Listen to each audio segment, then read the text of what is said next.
Bienvenidas y bienvenidos. Es un gran gusto poder compartirles la tercera parte del tema, procedimiento contencioso administrativo. Anteriormente me dediqué a explicarte qué es el procedimiento contencioso administrativo, quiénes son las partes que intervienen, así como las causales de procedencia, improcedencia y sobreseimiento, entre otros. Como siempre, en la descripción de este video estaré compartiéndote los enlaces correspondientes a la primera y segunda parte de este tema, así como los de aquellos que recomiendo visites. Muy bien. A continuación, te explicaré todo lo concerniente a la presentación del escrito inicial de demanda, sus requisitos, plazos y términos. Para ello, nos remitiremos nuevamente a la Ley Federal de Procedimiento Contencioso Administrativo, la cual establece en su artículo 13 que la o el demandante podrá presentar su demanda, valga la redundancia mencionada en esta ley, mediante juicio en la vía tradicional, por escrito ante la sala regional competente o, en línea, a través del sistema de justicia en línea. Para el caso de que el demandante solicite que la sustanciación del procedimiento sea a través del sistema de justicia en línea, deberá manifestarlo al momento de presentar la demanda. Esto es importante porque, una vez que haya elegido su opción, ya no podrá variarla por ningún motivo. Por otro lado, el citado precepto establece que, cuando la autoridad tenga el carácter de demandante, su escrito o demanda se presentará en todos los casos a través del sistema de justicia en línea. Ahora bien, cuando el demandante no manifieste su opción al momento de presentar su demanda, se entenderá que eligió la sustanciación del juicio en la vía tradicional. Respectos a los plazos que la ley establece, para el caso de la presentación de la demanda, estos serán los siguientes. 1. 30 días siguientes a aquel en el que se dé alguno de los supuestos siguientes. Inciso A. Que haya surtido efectos la notificación de la resolución impugnada, lo que se determinará conforme a la ley aplicable a esta, inclusive cuando se controvierta simultáneamente como primer acto de aplicación una regla administrativa de carácter general. Inciso B. Hayan iniciado su vigencia el decreto, acuerdo, acto o resolución administrativa de carácter general impugnada cuando sea autoaplicativa. 2. 30 días siguientes a aquel en el que surta efectos la notificación de la resolución de la sala o sección que, habiendo conocido una queja, decida que la misma es improcedente y deba tramitarse como juicio. Para ello, deberá prevenirse al promovente para que, dentro de dicho plazo, presente demanda en contra de la resolución administrativa que tenga carácter definitivo. 3. De 5 años, cuando las autoridades demanden la modificación o nulidad de una resolución favorable a un particular, los que se contarán a partir del día siguiente a la fecha en que éste se haya emitido, salvo que haya producido efectos de tracto sucesivo, caso en el que se podrá demandar la modificación o nulidad en cualquier época, sin exceder de los 5 años del último efecto, pero los efectos de la sentencia, en caso de ser total o parcialmente desfavorable para el particular, solo se retrotraerán a los 5 años anteriores a la presentación de la demanda. Algo muy importante a considerar es que, cuando el interesado fallezca durante el plazo para iniciar juicio, este se suspenderá hasta 1 año, si antes no se ha aceptado el cargo de representante de la sucesión. También, se suspenderá el plazo para interponer la demanda si el particular solicita a las autoridades fiscales iniciar el procedimiento de resolución de controversias contenido en un tratado para evitar la doble tributación, incluyendo en su caso, el procedimiento arbitral. En estos casos cesará la suspensión, cuando se notifique la resolución que da por terminado dicho procedimiento, inclusive en el caso de que se dé por terminado a petición del interesado. En los casos de incapacidad o declaración de ausencia, decretadas por autoridad judicial, el plazo para interponer el juicio contencioso administrativo federal se suspenderá hasta por 1 año. La suspensión cesará tan pronto como se acredite que se ha aceptado el cargo de tutor del incapaz o representante legal del ausente, siendo en perjuicio del particular si durante el plazo antes mencionado no se provee sobre su representación.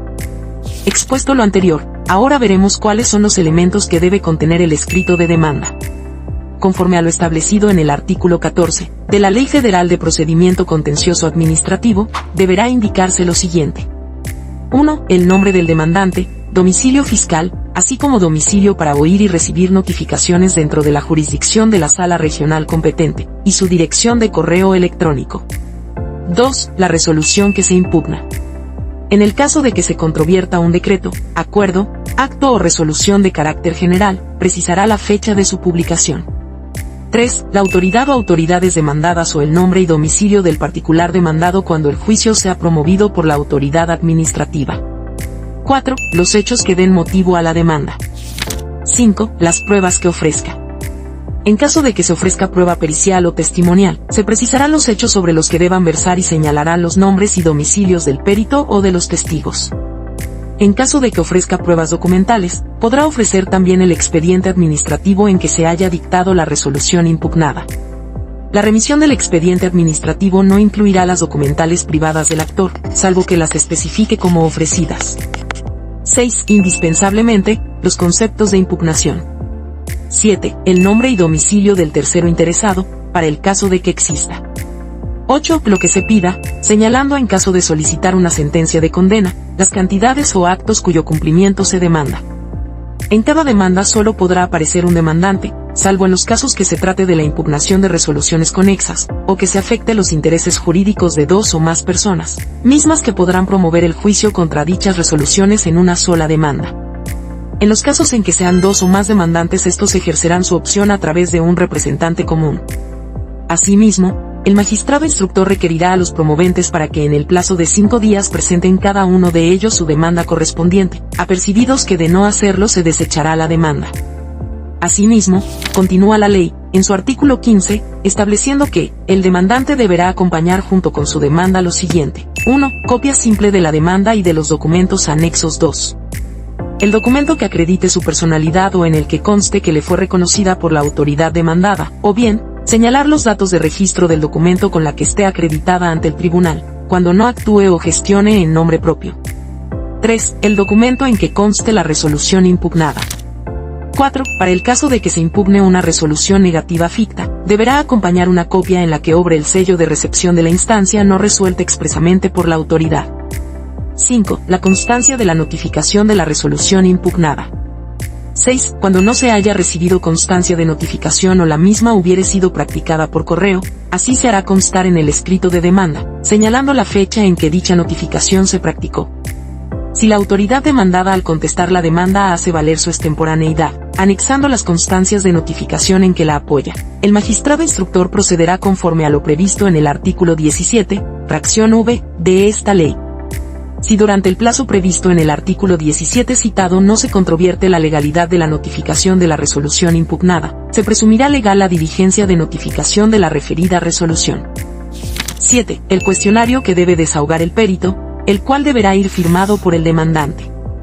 8. El interrogatorio para el desahogo de la prueba testimonial, el que debe ir firmado por el demandante en el caso señalado en el último párrafo del artículo 44 de esta ley.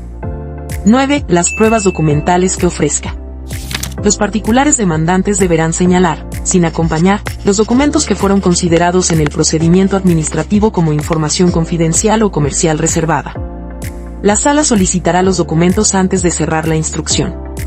También, el mismo precepto señala que, los particulares demandantes deberán señalar, sin acompañar, los documentos que fueron considerados en el procedimiento administrativo como información confidencial o comercial reservada. De igual forma, la sala solicitará los documentos antes de cerrar la instrucción. Cuando las pruebas documentales no obren en poder del demandante o cuando no hubiera podido obtenerlas a pesar de tratarse de documentos que legalmente se encuentren a su disposición, este deberá señalar el archivo o lugar en que se encuentra para que a su costa se mande expedir copia de ellos o se requiera su remisión, cuando ésta sea legalmente posible. En estos casos deberá identificar con toda precisión los documentos y, tratándose de los que pueda tener a su disposición, bastará con que acompañe copia de la solicitud debidamente presentada por lo menos 5 días antes de la interposición de la demanda. Para dichos efectos, se entiende que el demandante tiene a su disposición los documentos, cuando legalmente pueda obtener copia autorizada de los originales o de las constancias. Si no se adjuntan a la demanda los documentos a que se refiere este precepto, el magistrado instructor requerirá al promovente para que los presente dentro del plazo de 5 días. Para el caso de que el promovente no los presente dentro de dicho plazo, y se trate de los documentos a que se refieren las fracciones 1 a 6, se tendrá por no presentada la demanda.